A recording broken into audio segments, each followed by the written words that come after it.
Welcome to the Helping Writers Become Authors podcast. I'm K.M. Weiland, and I am here to take you deep with story theory, writing techniques, and the incredible wisdom of story. I believe story is the greatest power on this earth, and that as writers, we carry the torch of wielding that power with responsibility, passion, and skill. There's no such thing as just a story. Today, it is my honor and my purpose to help you write your best story, astound the world, and maybe change your life. Hello and welcome. You are listening to The Secrets of Story Structure Part 2, The Hook. Readers are like fish, smart fish. Fish who know authors are out to get them, reel them in, and capture them for the rest of their seagoing lives. Like all self-respecting fish, readers aren't caught easily. They aren't about to surrender to the lure of your story unless you present them with an irresistible hook.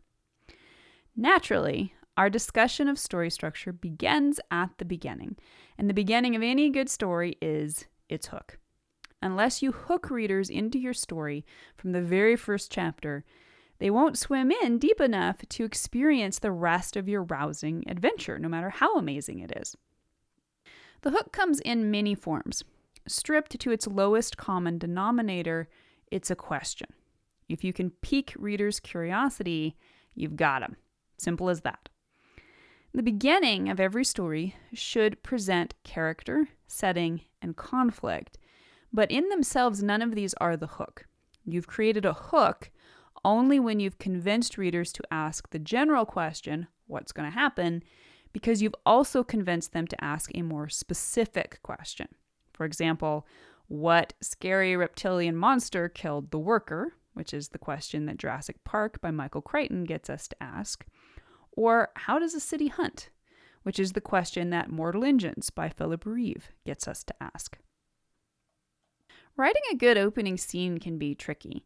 Not only must you engage readers, you must do so with a scene element that creates and foreshadows everything to come. And the most obvious way to do this is to think of the hook as setting up cause and effect for the next thing that happens, which will create a new cause for a new effect, and so on throughout the story. You can also go deeper by considering how the hook operates within the larger pattern of story structure and how it relates to other structural beats. Particularly, consider how you can design a hook that foreshadows the first plot point. As the first major turning point in the story, the first plot point, which ends the first act and begins the second act about a quarter of the way into the story, is the first moment that requires significant foreshadowing. It is important to understand the protagonist will not become inextricably engaged with the story's main conflict until the first plot point. Because the first plot point is such a big moment in the story, it requires setup. The entirety of the first act is about foreshadowing this moment. Therefore, although the hook should be causally important in leading up to the first plot point, it will not likely involve the protagonist directly with either the main plot goal or the main antagonist. Rather, it will begin crafting the milieu and the motive that will lead to those encounters. And we will talk about this more next week in our episode about the first act. Foreshadowing in your story's hook need not be explicit. It can be as simple as setting the tone, or more practically, setting up the pieces that will set the main conflict into motion. The intent is to create a solid line of cause and effect beginning with the hook and leading to the first plot point. This ensures your story's opening will be pertinent and effective in pulling readers into your main plot. Another approach, which can be used simultaneously in some instances, is to start thinking about your story's finale. The two halves of a story mirror each other, with the beats in the first half setting up and reflecting the beats in the second half, which is something I talk about in my new book, Next Level Plot Structure. So consider what your story's resolution might be. How might the events of your story's first chapter reflect the events of your last chapter? And this might be very obvious in that the initial circumstances are entirely reversed by the end. It might also be that your character returns to the same setting in the end to witness how it has or has not changed. This mirroring can be extremely subtle and still be effective. At this point, you can use it merely to help inspire a solid beginning scene. So you can use many different techniques to create a hook that both engages readers and sets up your story. Following are 3 of the most efficacious options, which can be used in combination with each other or any of a myriad other approaches. Technique number 1, open in medias res. In medias res means in the middle of things. It describes the technique of creating a hook that plunges readers right into the center of the action. And the idea is to avoid the unnecessary throat clearing of telling readers about the characters and the story world, and to instead create a dynamic scene that shows readers who your characters are, what they want, and what kind of entertaining action they will be engaging in throughout the story. Depending on your story, the action may be fistfights and car chases, or it may be relational drama and witty banter. There are many misconceptions about in medias res, particularly that it means cutting to the middle of the structural story with the protagonist already immersed in the main conflict. However, even in sequels that pick up wherever a previously developed plot left off, the full structure must still be present to create the story arc. The function of the hook remains the same even in stories that begin with the intensity of the action already dialed to 10. The hook will always set up and lead into the subsequent structural beats of the inciting event and first plot point, which in turn create the main conflict for this particular story. Technique number 2, open with a characteristic moment. In most stories, the strongest opportunity to hook readers is the introduction of your protagonist. This central character should be the primary reason readers are interested in this story. So you want to introduce your protagonist in a characteristic moment. This is a scene designed to show readers who this person is. In almost all instances, this does not mean showing readers your protagonist going through a normal daily routine. Rather, craft this scene around a scenario that shows readers how your protagonist reacts to an interesting and pertinent situation. Not only should this situation initiate the line of cause and effect leading to the inciting event and then the first plot point, it should also showcase your protagonist's pertinent strengths and weaknesses. So if your protagonist's wit or strength or kindness will be important to the story, create a scene demonstrating these traits. Likewise, if your protagonist's shyness or short temper or moral grayness will be pertinent, showcase those. This is also your opportunity to introduce important and entertaining relationship dynamics, which will allow you to immediately get the dialogue flowing while also setting up crucial supporting characters. Technique number 3, open with the scene goal or conflict or disaster. When identifying the most interesting moment to begin your story, you can hack scene structure to help you choose. The 3 basic elements of scene structure are goal, conflict, and disaster. Depending on your story, emphasizing any one of these aspects can help you find your story's best hook. Opening with a scene goal can help you craft a solid characteristic moment by showing exactly what your protagonist wants. And this can then tie into the larger plot goal that will develop later to inform your story's entire throughline.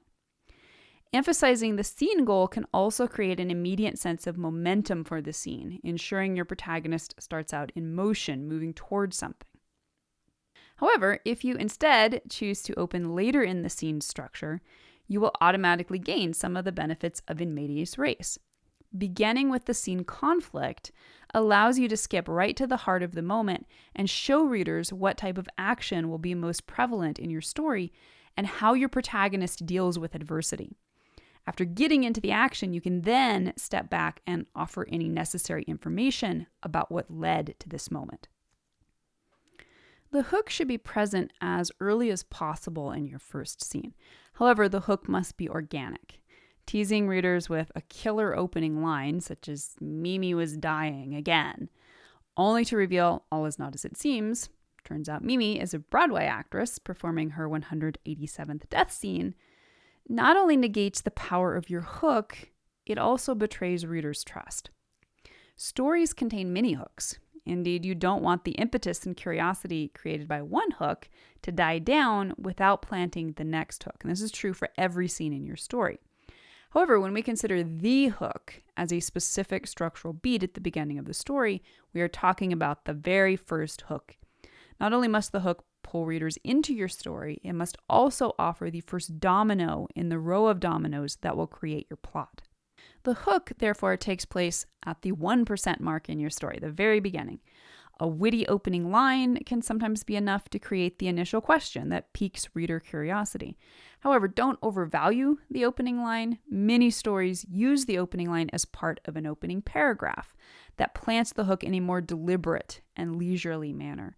Depending on the pacing and tone of your story, you may even be able to introduce the hook more slowly toward the end of the opening scene.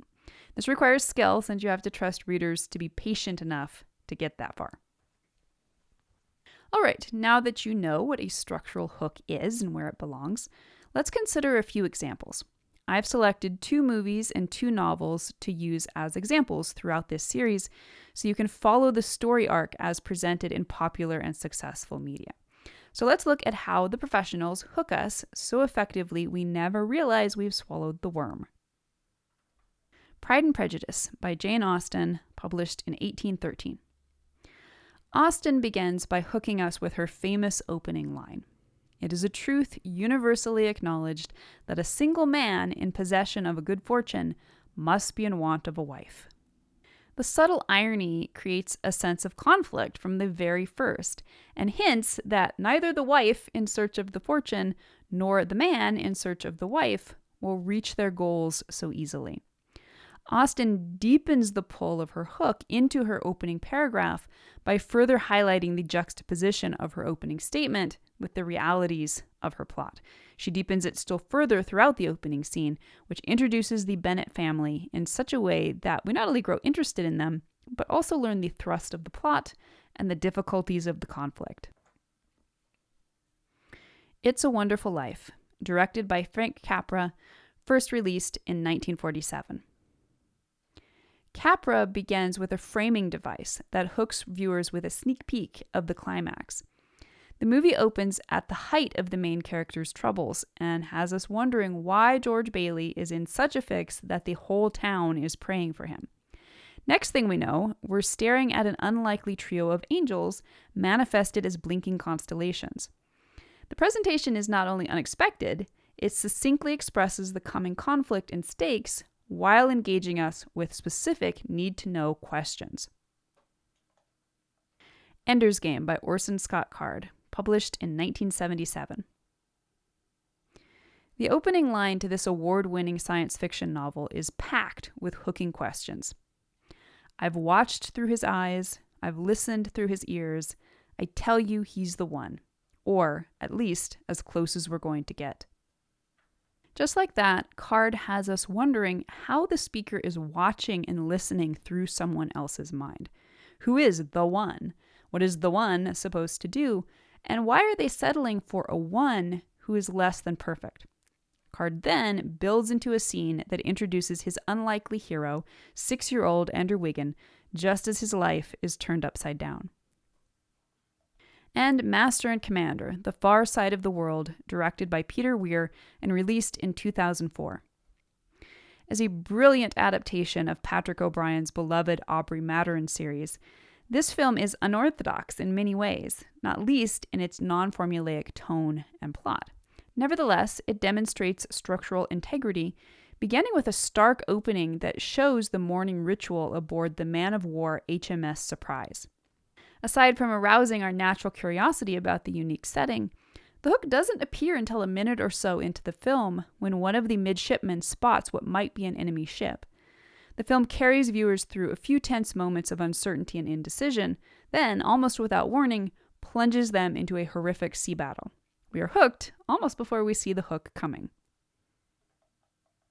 So here are the top things to remember about the hook. Number 1, hooks should be an integral part of the plot. Number 2, hooks don't always involve action, but they always set it up. Number 3, hooks never waste time. And number 4, hooks almost always pull double or triple duty in introducing character, conflict, and plot, and even setting and theme. Your hook is your first chance to impress readers. Plan your hook carefully and wow readers so thoroughly they will never forget your opening scene. And stay tuned. Next week, we'll talk about the first act. And in the meantime, I hope you'll stop by the site and talk to me about this. What hook begins your story's structure? And that brings us to the end of this episode of Helping Writers Become Authors. I hope you'll stop by the site for a full transcript of this episode and to join in the conversation in the comments. Tune in for next week's episode, where we'll continue to explore all things writing and storytelling. If you'd like to support the podcast, it always means a ton when you take a moment to leave a quick rating or review on Apple Podcast, Amazon Music, or Spotify. To stay updated on all the latest content I create for you, the best way is to join my mailing list at helpingwritersbecomeauthors.com/mailing list. You'll also immediately gain access to lots of free resources, including my books, Crafting Unforgettable Characters and 5 Secrets of Story Structure. For real-time connection with me, more writing advice, and behind-the-scenes glimpses, follow me on Instagram at authorkmwyland. A heartfelt thank you to each one of you for your support and enthusiasm, and especially those of you who support my work on patreon.com/kmwyland. You help make my site, this podcast, and so many other resources available to writers everywhere.